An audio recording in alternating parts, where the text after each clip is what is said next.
교회 성장 컨설턴트로 활동하고 있는 미션 아카데미 대표 전원균 목사입니다. 많은 목사님들께서 목회 활동 중에 가장 큰 고민이 하나님의 메시지로 선포되는 하나님의 메시지인 설교가 성도들로 하여금 어떻게 하면 효과적으로 전달이 돼서 그 효과적으로 전달되는 하나님의 메시지를 성도들이 보다 잘 이해하고 잘 이해되어지는 하나님의 메시지 삶의 현장에서 효율적으로 적용하는가 이에 대한 내용을 대단히 고민하시는 것으로 저는 알고 있습니다. 그와 같은 데 대한 대안을 저는 설교를 구조학적으로 접근을 하면 가장 효과적으로 하나님의 메시지를 성도들에게 전달할 수 있으며 그 전달되어진 메시지를 성도들이 보다 잘 이해할 수 있고 삶에 효율적으로 잘 적용할 수 있다고 생각하여서 그와 같은 내용을 설교의 구조학으로 정리를 했습니다. 구조학으로 정리한 내용은 무엇인가?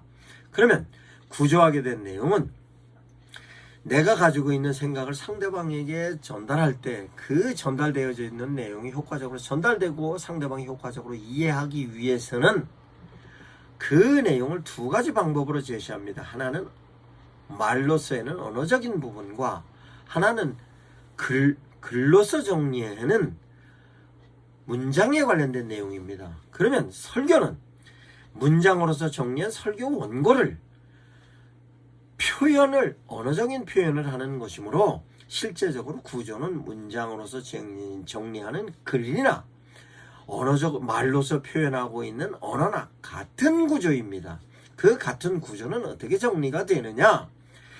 실제적으로 가지고 있는 개념 하나를 명제화시키고 명제를 이어가면 스토리가 되는 것입니다. 이 내용을 예를 들어 시편 1편 1절의 말씀을 가지고 설명을 하겠습니다. 시편 1편의 개념은 복 있는 사람, 악인, 꾀 뿐만 아니라 죄인, 길 뿐만 아니라 오만한 자의 자리, 율법, 즐거움, 율법, 주야로 묵상 이렇게 정리가 개념적인 부분에서 다 정리가 되어 있습니다. 이 내용이 다시 시냇가에 심은 나무, 시절 쫓아 맺는 과실 뿐만 아니라 잎사귀가 마르지 아니함, 만사 형통 이렇게 다 개념이 정리가 되어 있는 것인데 이 개념을 명제화하는 것입니다. 복 있는 사람은 악인의 길을 쫓지 않는 자, 복 있는 사람은 죄인의 길에 서지 않는 자, 복 있는 자는 오만한 자리에 앉지 않는 자, 복 있는 자는 여호와의 율법을 주야로 묵상하는 자, 복 있는 자는 여호와의 율법을 즐거워하는 자, 복 있는 자는 시냇가에 심은 나무 같은 자, 복 있는 자는 잎사귀가 무성한 자, 복 있는 자는 시절을 쫓아 과실 맺는 자, 복 있는 자는 만사가 해는 형사가 형통하는 자 이렇게 명제화됩니다. 이 명제화된 걸 이으면 스토리가 되는 것입니다. 그 스토리는 복 있는 자는 악인의 길을 쫓지 아니하고 죄인의 길에 서지 아니하며 오만한 자리에 앉지 않는 자로다. 그는 여호와의 율법을 즐거워하고 주야로 묵상하는 자로 시냇가에 심은 나무가 시절을 쫓아 과실을 맺으며 잎사귀가 마르지 않으냐 같으니 하는 행사가 형통하리로다. 이게 스토리입니다. 이 스토리를 요약을 할 수도 있어요.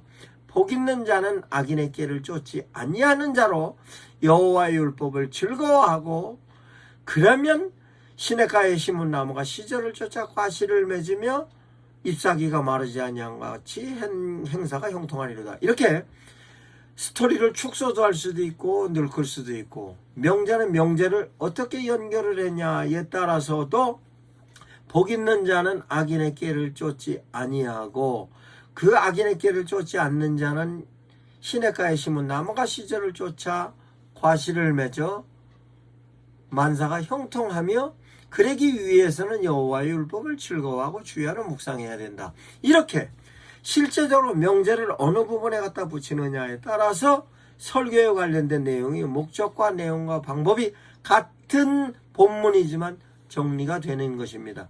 이것이 바로 개념을 명제화할 때 그 개념을 명제의 어느 부분에 붙일 거냐. 즉 복 있는 자는 여호와의 율법을 묵상하는 자로다 라고 붙일 수도 있고, 복 있는 자는 악인의 길을 쫓지 않는 자로다 라고 할 수도 있고, 악인의 길을 쫓지 않는 자는 복 있는 자다, 복 있는 자는 여호와의 율법을 주야로 묵상하는 자다. 이 내용은 여호와의 율법을 주야로 묵상하면 복 있는 자다. 복 있는 자는 시냇가에 심은 나무가 시절조차 과실을 맺는다. 복 있는 자는 만사가 형통한다. 이렇게 명제화된 내용을, 개념을 앞부분으로 붙일 건가 뒷부분으로 붙일 건가, 뿐만 아니라 명제에 있어서 명제를 어떻게 스토리로 포지셔닝 하느냐에 따라서 설교에 관련된 내용이 성도들로 하여금 효과적으로 전달이 되는 것이 바로 설교를 구조적으로 푸는 것입니다. 이 내용을 성도들을 향하여서 삶에 진단하는 데 적용하게 할 것이냐, 삶의 방향을 제시하는 것이냐, 이것 또한 설교를 삶에 있어서 삶의 방향의 앞부분으로 갈 거냐, 삶의 뒷부분으로 갈 거냐도 설교를 구조화하는 것입니다. 이와 같은 데 낸 내용이 제가 설교의 구조학적인 내용을 상세하게 정리를 합니다.